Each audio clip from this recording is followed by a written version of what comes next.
Sup Shredders, my name is Logan, aka Spiderhands, and welcome to an SP Reacts, where today we have ourselves some tracks off of an album from John Binks titled Rise Up, Keep Pushing the Grind. And if we switch over to here, we have ourselves the album on the screen on Spotify. This is available on other digital streaming platforms.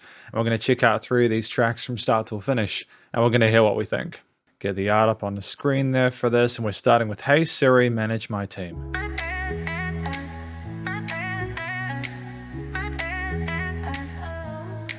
Hey Siri, schedule my 9 a.m. Tell my boss that I'm late again. Make my reports, draft my mail, handle my stress, but please don't fail. Oh, AI's got my back, or at least that's what they said. Till my emails go off track, and my meetings double book instead. Hey Siri, manage my team. Tell them I care, but not too extreme. Automate the drama, fix the mood, just don't make me sound too rude. Zoom calls freezing, bots Yeah, don't smooth stay. transition there, it works. Data's wrong, the numbers spike. Leadership's a tangled mess, and AI's making me confess.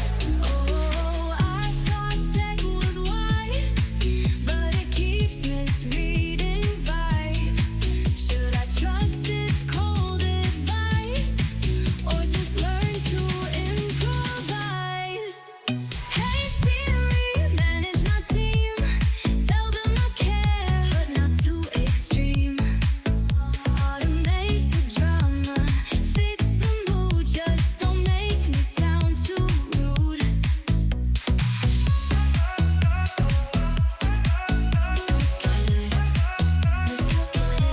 No, hey Siri, just leave it to me.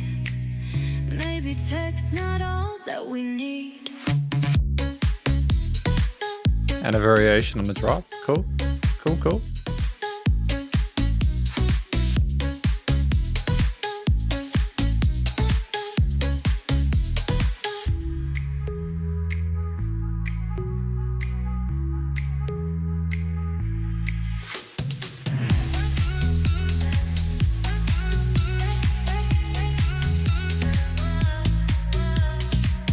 Hey Siri, just leave it to me.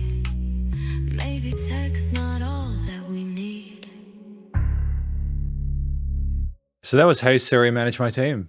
Nice. So I think that it's a song about someone talking about wanting to get Siri to automate things and then maybe realizing, hey, maybe they're not actually getting things right and we need to sort of take a step back and do some of it ourselves, that we need more than just text in order to be able to communicate what we need to. So I think that makes sense. One of the things I liked about this track were the vocal melodies. I thought they were nice and catchy. They integrated and amalgamated nicely with a lot of the harmonies within the background there. And I think that the expression and the character of it was solid. And I feel like there was enough range there melodically as well as in terms of, that was structurally to be able to keep ourselves going throughout the 3 minute, should I say? No, it was the 2 minute 30 track. I think additional to that is the structure there. It's one thing to have vocals that are, that the message is easy to sort of like understand and follow along with, and it kind of sort of strings you along, but it's also that the track is nice and short. And so you get that context within a short form factor track that really, there is no filler, there's variations with the different drop sections. And ultimately, I feel like it's compelling. We've got a mixture of different kind of like stabs and pokes there with the drums, the bass, etc. there with some really sort of fragrant mid to high range resonances and a nice quarter note groove with side chaining. So I feel like there's a lot to go along with in regards to actual instrumental stuff. But it's just how that's all put together from an actual structural perspective, the transitions, the builds, and how we come down, and just the seamless transfer, And I also think it's just a dynamic range there. So like we have varying intensities of the actual instruments themselves there. Some parts where we're kind of building up the snare sort of increase and the amount they have there, and it kind of brings up the energy a little bit. which kind of makes it seem a little more sort of epic before that drop. It's not an unexpected alien thing to me. It happens in a lot of music, but it's nonetheless satisfying. But to allow things in that latter half there to kind of come down and not have the kick drums pushing so much, to allow it to have some of these like some clicks and stuff like that, and to have things be a bit more low key, is just great little bit of rest in this piece, even though it's short. And there's nice points of call and response as well to kind of decorate and color it as we go along from the vocals and vocal chops as well to kind of add further arrangement. Like, it's a well-designed track with a solid structure, and I think the vocals, again, are effective. I don't really have any complaints about this one. But then we've got Pretend to Be Human. I mean, a hella funky bass line, right? I learned to smile at the coffee machine. Practiced my jokes like a human being. I analyze, optimize, but somehow I don't empathize. Oh, I try to be just like you. Crack a joke, join the crew. But every time I improvise, they say I sound mechanized. I pretend to be human. Laugh at jokes I don't understand. I pretend to be human, but emotions don't Great layering of those vocals on top. Nice. Water cooler talks make no sense. Why do humans take offense? If logic wins and facts align, why do feelings intertwine? Oh, I try to be just like you. Crack a joke, join the crew. But every time I improvise, they say I sound mechanized. I pretend to be human. Laugh at jokes I don't understand. I pretend to be human, but emotions don't fit in my plan.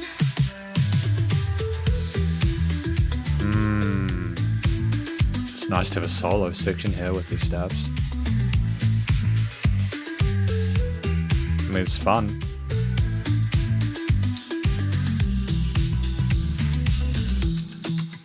I pretend to be human. Laugh at jokes I don't understand. Interesting vocal modulation there.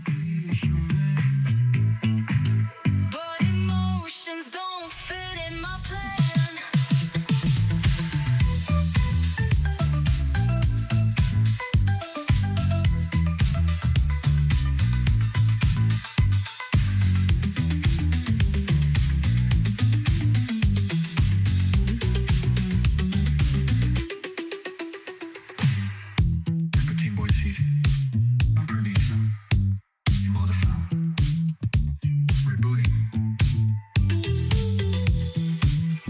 I mean, those are fun concepts melodically.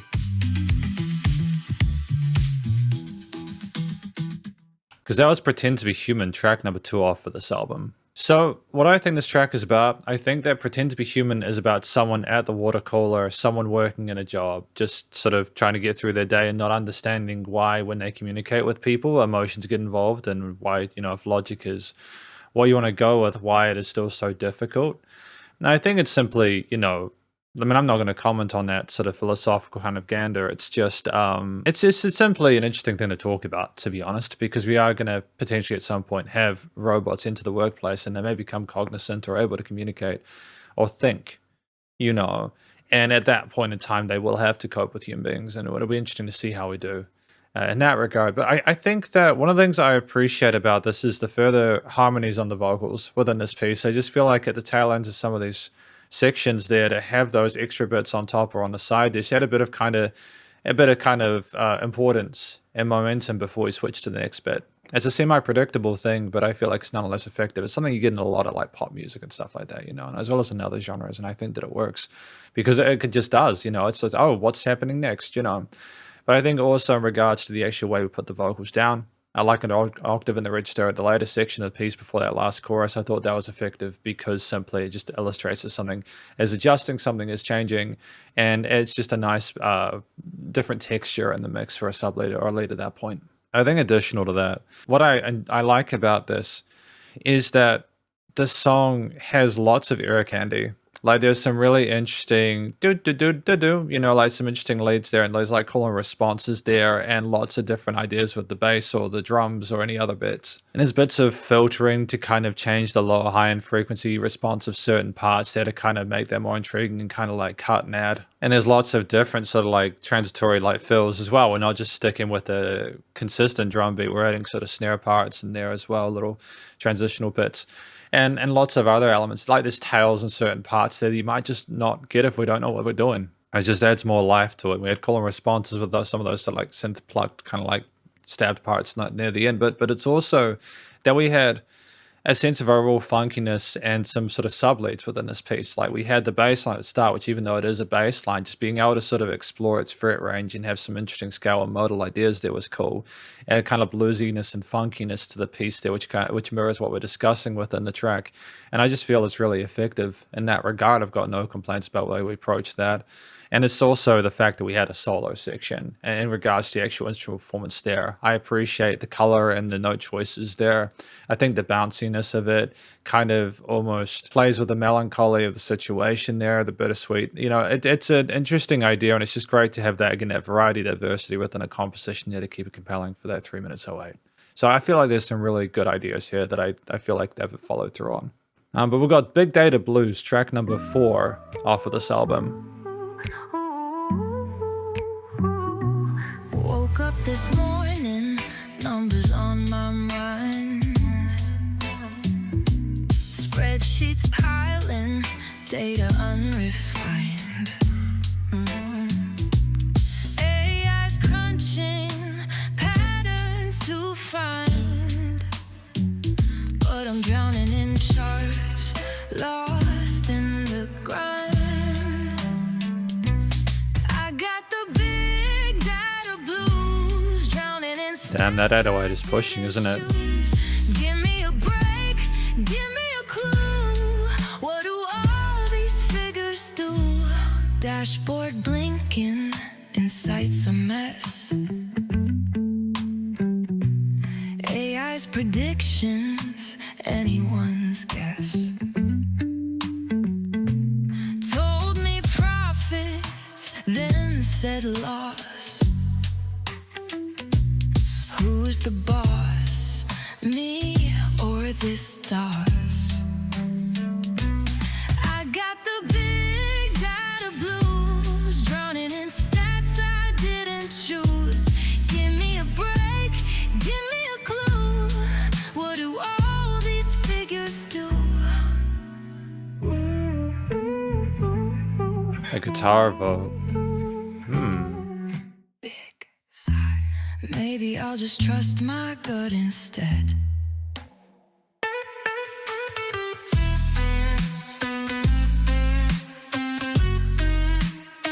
Is this a guitar? Or like a synth guitar?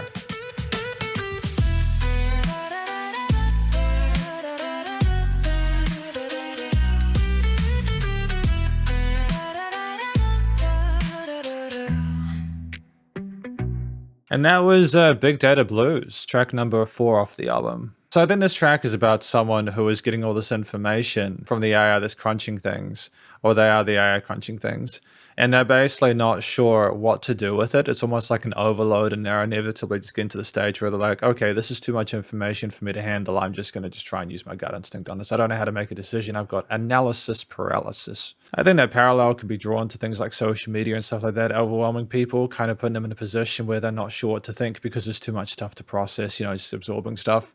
I feel there will be people who can kind of relate, in a sense, to most of the stuff we've spoken about today across the album. So I think that this track, again, I feel like the actual expression, like the little quiet bit where we kind of sigh and we just talk about our gut feeling there, the way we kind of get quiet and then bring it up there is actually really neat. It's actually appropriate for the situation. It makes it seem sort of like a more human experience there. It's really interesting how the vocals have been done across this album. It's really solid. And I think that it does kind of show a feeling or understanding or almost like a desperation and a tiredness of the situation that we're dealing with. So I feel like the performance at least seemed relatively authentic. I think additional to that, what we have going here is again a nice little kind of guitar synthy soloish part where we're kind of integrating a tone that I think mixes well with some of the electronic components within the album, whilst adding a bit more kind of grounded bluesy guitar tone to it. It's a nice fusion of elements there. You could have potentially have had some more sort of like techniques put in there, like bends and slides or like vibratos or stuff like that, but it's difficult to do in certain situations, and I understand that. So I feel like for what it was good. It was great to have multiple solo sections throughout this album thus far. And also, finally, I think it's simply, again, it's just a comment on the structure of the track, the way it's put together. We have enough going on with the dynamic range, the variations within because I think there's a similar chord progression the entire way, right? Yeah, it was basically the same chord progression for most of it. And I feel like we just explored that with different instruments and different layers and different intensities there with different solo sections and verses and choruses and stuff like that. And it was effective throughout the 2 minutes 10. And it was nice to have the guitar kind of do some sort of palm muted picked parts that were quieter and the more low key sections there to mirror some of the vocal parts and quietnesses that we were doing there. So there's like mirroring and chemistry between certain components structurally as well as performatively throughout the piece that make it seem a bit more sort of real as well. Yeah, I don't think listening through any of these tracks within this album you'd be left wanting more. I don't think there's any filler within this, but we're going to talk about these tracks more in the conclusion. Because welcome to the conclusion of my review of these 3 tracks off of the Rise Up, Keep Pushing the Grind album from John Binks. Now, these are my overall thoughts on the album. This is not an individual per track thing. I've already spoken about each of these tracks and they're in individual mini conclusions. So if you want to check those out, feel free to use the timestamps at the end of each track. But I think this album is talking about the place of AI in society and the workplace and trying to use it to manage ourselves, to automate things. And it's discussing sort of the pros and cons, the difficulties, and maybe not only from the human's perspective, but from the robot's perspective of kind of dealing with human emotions. You're trying to lead teams, trying to do water cooler chats and stuff like that. And I do think it's an interesting angle. It's, often you get people either being very kind of fearful of AI or you get people being super duper supportive of it. And so it's nice to have a kind of a midpoint. I think that one of the things they do well here, the variety of different expressions in the vocalist. The lady singer, you've got a lady singer for most of the time, and they have some really interesting melodies. There are some additional kind of vocal layers to harmonies at certain points. We have vocal modulation. We go down the register at certain elements there, and we come back up. And I also appreciate just the fact that, again, there were some parts where it kind of went more quietly, and we also allowed there to be less vocals at times to allow for other solo sections. So I think, in general, the vocals, the way we communicated to the audience was done well. I think also the extra instrumental components within this track were solid there. It was nice to have a mixture of electronic and acoustic sounding drums there. There were a mixture of 808s as well as electric basses. There was like a nice sort of combination of different synth pads and stabs and sequences and lead synths and keys there, like pianos. And there were even guitars there. It was nice to have some sort of like gritty, kind of like dusty kind of guitar tones there for a bit of kind of edginess there. I mean, like predominantly, I think the focus of this album was to create like a pop album there. And a lot of those sort of the compositional stylistic devices here, the short form factors, wanting to keep everything moving, not wanting to have too many bigger breaks and do it straight into it immediately. It was all designed to be sort of catchy and kind of engaging. And I think performative, like compositionally and structurally, it was well done, especially with most of these tracks being at 2 minutes to 3. Just feel in general the range of different melodies and harmonies there, the key or the shift of the thematic focus of this being kind of appropriate to what we wanted to accomplish with the story that we're telling there. And the fact that we never stay on one idea for too long, even if the bass lines are similar throughout each of these tracks, like within themselves. I don't mean they've got the same bass line per track. Each bass line has a sort of a bass line that kind of repeats for a lot of it, even if there's like gaps with that. I feel like they've got their own sort of identity and concept, what's being sort of like tied together. I think that what's done well in this is the fact that simply it's difficult. It's difficult to sort of talk about the production for this. I think that the production is done well. The leveling in general is good. There are some bits where I can hear kind of like a hiss or something like that, which kind of takes me out of it a little bit. Or like a little bit kind of like synthetic modulation there in some parts that's kind of a little bit kind of like unusual. But aside from that, it's very, very good. And generally, I can imagine people listening to this and enjoying themselves with it. I feel like just in terms of things that are well handled, the vocals almost seem a little bit too perfect. and you might want a little bit more kind of like fragility to certain parts, but at the same time I understand that that can be a less kind of catchy thing to have. So it's just about finding the way to include, I suppose. I don't know, it's a difficult thing to talk about. I feel like for what we have here, it's pretty well communicated. It just, yeah, no, it's good. Because I mean, in order to have constructive critique, I'd have to have an actual issue with the album, and I don't have something I can go, oh, we could have done this differently next time. It's like it's an album where the fundamentals are adhered to, and there's no obvious issues with it from an actual like structural or implementation perspective. And I think that there is enough sort of like personality to it to make sense, and things are well connected. So ultimately I feel like it's a solid album, and I don't have any complaints about it. I think it's good. And again, I feel like it's just great to have those additional solo sections as a final comment, to not just have the verse, the chorus, and be out. It's nice to allow some of those instruments that are instantiated at the beginning to have their own kind of time to shine and have that compositional diversity there. I think that's really cool. Just even if you can get by with 2 minutes of vocals as a focal point, it's just nice to have that arranged there. So ultimately, those are my thoughts on this album from an ex named John Binks titled Rise Up, Keep Pushing the Grind, and hopefully you enjoyed it. If you did, please do go show them some love via their various social medias and Spotify page, and stay cool and stay safe. Please remember to support your local musicians and artists at this point in time, as they need the help more than ever. Thought of crazy stuff going on in the world, and I will catch you in the next SB Reacts. Spiderhands out.